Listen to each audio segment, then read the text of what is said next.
Good morning, Joanna. How you doing? You well? Really well, thanks, Joel. Yes, very well, thank you. How are you? I'm blessed always, in always, you know me. Better though for talking to you because it's a couple of years after we caught up. Yeah, I say a couple of years ago. When was it? 2019, 18? When was it? 2020. Oh, Yeah, was it 2020? Right, okay. it was at that It was crazy, it, crazy time. it was a mad period, right? Yeah. And you were on the cusp or on the verge of winning a competition and getting some work published, which and just opening doors, pushing through, Yes. climbing, ascending, transitioning, because you're an educator. We're going to get a little bit into that later on. But Hmm. you've got a new book, finally. Talk to me Yeah. about it, Joanna. I know it's your baby. It's called The Lizzie and Belle Mysteries, Portraits and Poison. Yeah, absolutely. So here it Oh, we is. held it up at Yeah, the same time. double copies. So, I mean, it's amazing in a way. I can't really believe how much has happened since we last spoke because at that point, as you said, I just so I was highly commended for the Spread the Word Life Writing Prize, and that piece of work that I sent in was really the first piece of writing I had sort of shared publicly.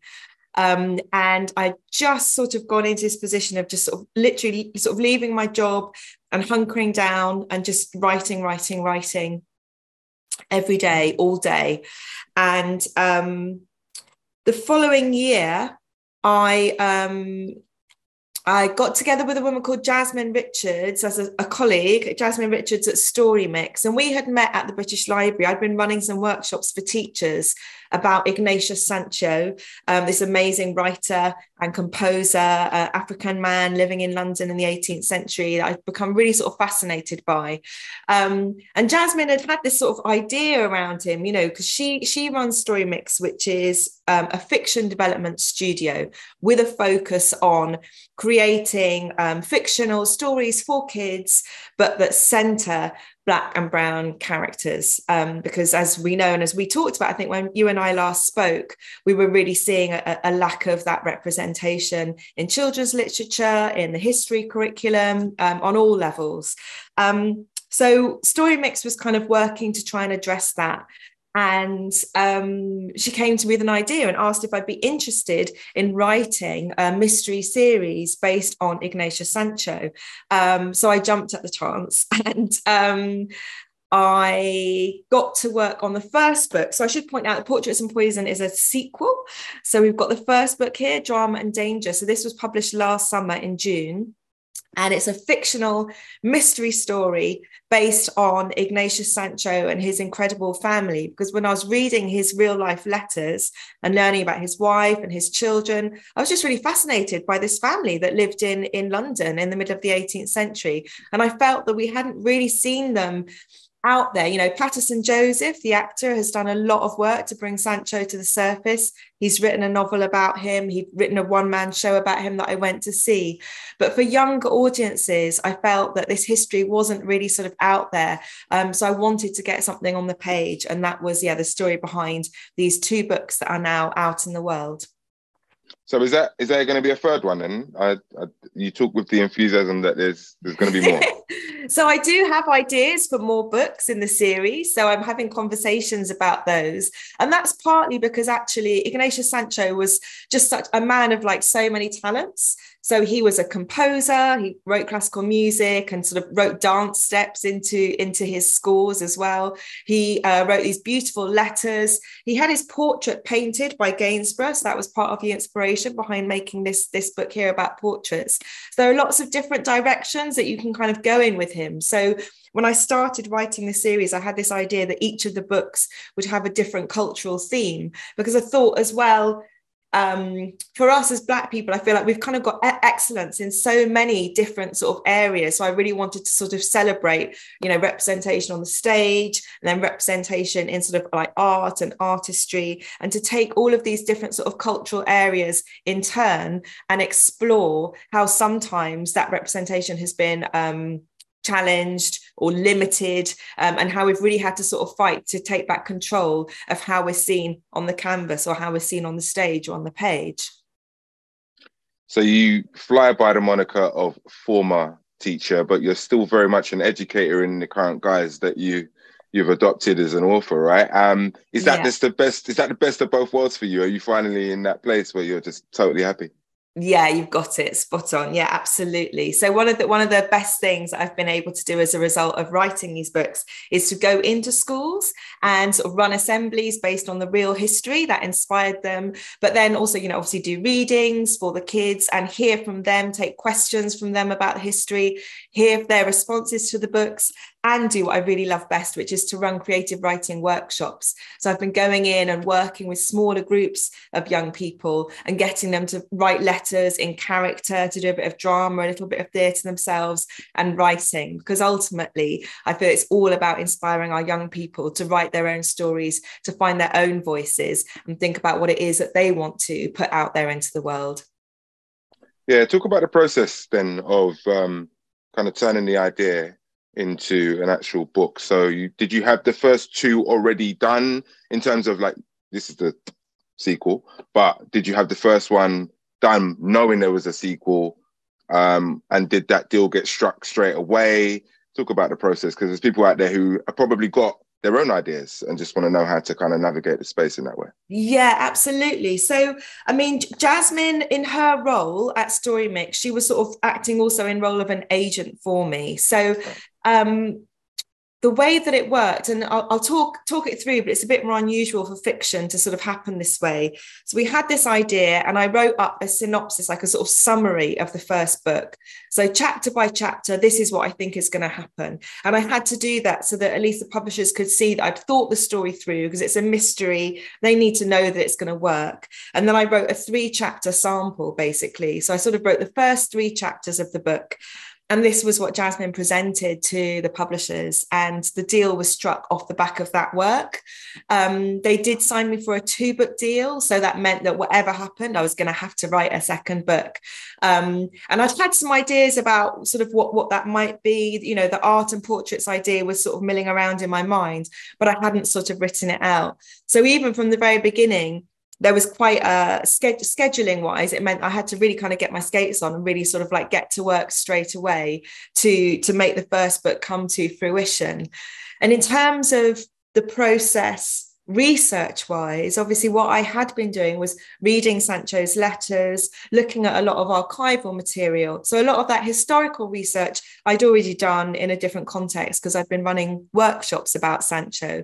So then the job that I had ahead of me was to sort of recraft that, if you like, into a fictional scenario. Sancho himself as a character just leapt off the page because his voice is so strong in his letters. But what was really sort of key and what was most important for me about writing this series was the ways in which actually Black women's voices are often sort of omitted from the historical record. So to bring Lizzie and Belle to life, I really had to draw on my own imagination, draw on my own childhood experiences, think about children I knew, children I'd worked with as well, to bring those characters to life. And again, obviously that's then the sort of craft of making fiction, obviously. But I just had these little stepping stones, real, especially with Lizzie, really just glimpses in the archive of her. We have a couple of letters from her, which are amongst the only examples that we have of sort of, original handwriting still surviving of a Black British woman from the 19th century. And very little else, save for Sancho's own references to her in his letters.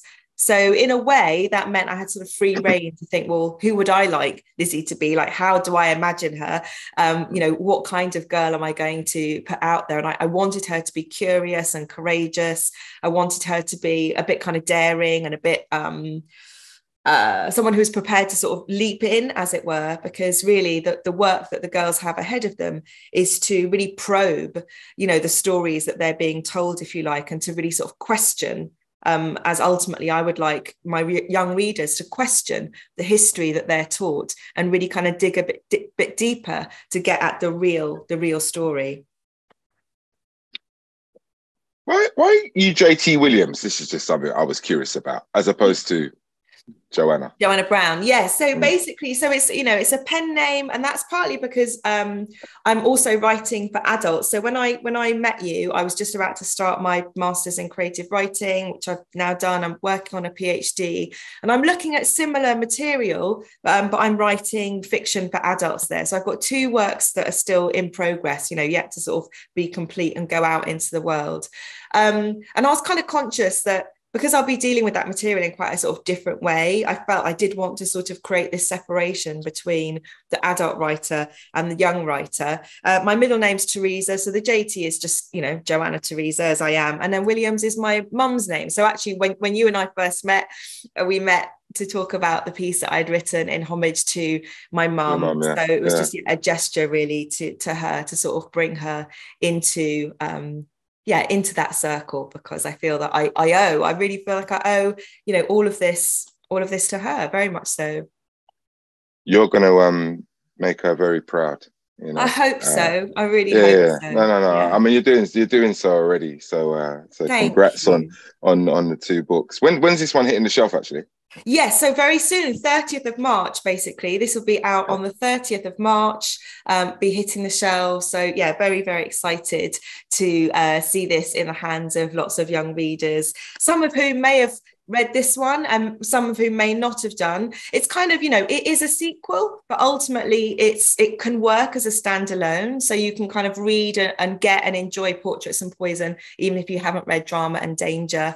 And Drama and Danger, we're very excited at the moment because it's been shortlisted for some awards. We're waiting to hear about the Waterstones Children's Prize, which I think the announcement is next Tuesday. And obviously, for me, the best thing about those shortlistings is actually what that does is, again, just helps put the books into the hands of more and more readers, which is ultimately what I'm about. That's really what I'm looking for more than anything.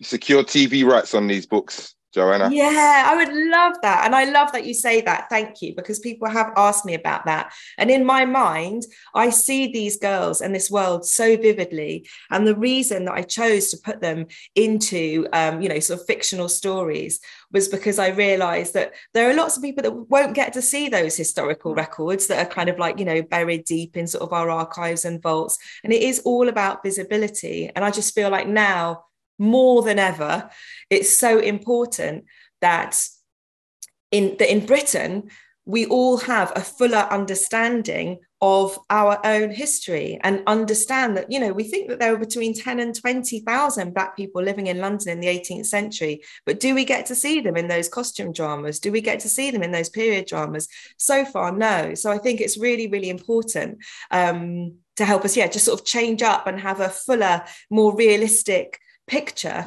of who we are and where we've been, and also of the contribution that Black people have made to this country. The Lizzie and Belle Mysteries, Portraits and Poison, out March 30th. Joanna Teresa Williams is the author. Thank you so much for your time. Really appreciate it. Is there anything else you want to share with us before we part ways? Oh, gosh. I mean, thank you ever so much as well, because it's always so lovely to speak to you. It feels fantastic to have the opportunity to talk to you again. But really just to say, I suppose what I would say is, I've written these with younger readers in mind. They're what we call middle grade books. So they're aimed at sort of like readers aged about sort of 9 to 13.